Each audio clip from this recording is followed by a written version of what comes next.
Esther, chapter 8. The king's edict in behalf of the Jews.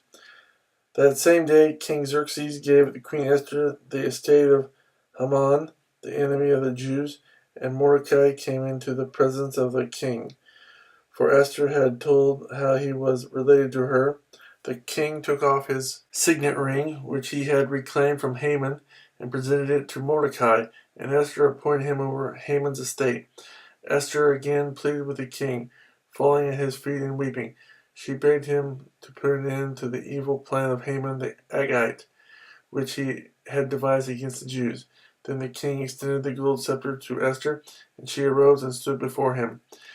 "If it pleases the king," she said, "and if he regards me with favor and thinks it the right thing to do, and if he is pleased with me, let an order be written overruling the dispatches that Haman, son of Hammedatha, the Agagite, devised and wrote to destroy the Jews in all the king's provinces.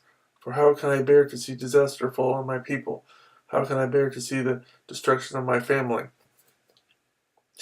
King Xerxes replied to Queen Esther and to Mordecai the Jew, "Because Haman attacked the Jews, I have given his estate to Esther, and they have hanged him on the gallows.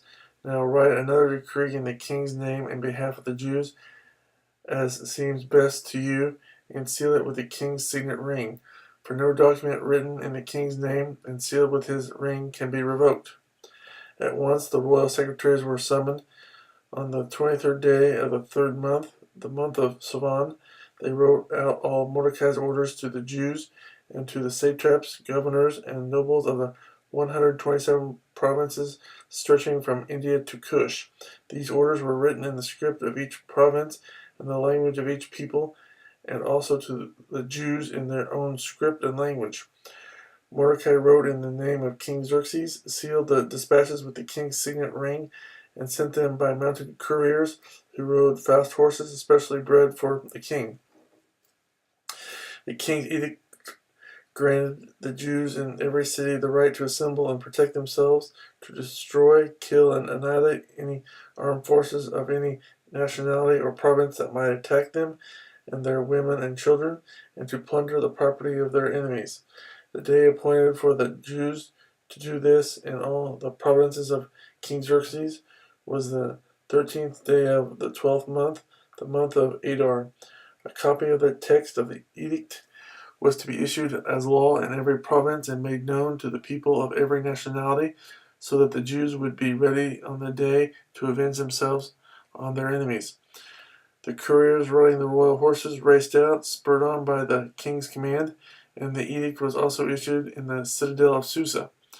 Mordecai left the king's presence wearing the royal garments of blue and white, a large crown of gold, and a purple robe of fine linen, and the city of Susa held a joyous celebration.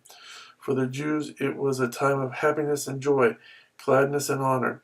In every province and in every city where the edict of the king went, there was joy and gladness among the Jews, with feasting and celebrating.